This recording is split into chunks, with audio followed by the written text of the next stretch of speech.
میرے نبی پاک صلی اللہ تعالی علیہ وسلم نے فرمایا شعبان میرا مہینہ ہے، رمضان میرے رب کا مہینہ ہے۔ اتنی برکتوں والا مہینہ، اتنی شانوں والا مہینہ ماہ رمضان، آپ نے کچھ باتوں کا بڑا ہی خیال رکھنا۔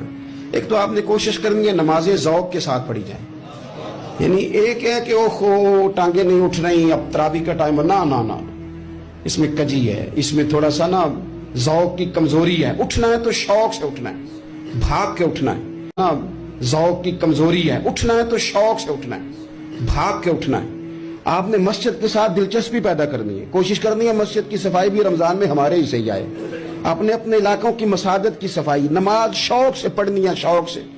آپ نے رمضان المبارک میں کوشش کرنی ہے کہ آپ یہ کہیں کہ زیادہ سے زیادہ میں نہ دوسروں کو نواز سکوں، میں نہ چپکے سے پہنچوں کسی غریب تک، خود سے جاؤں اور رمضان سے پہلے جاؤں۔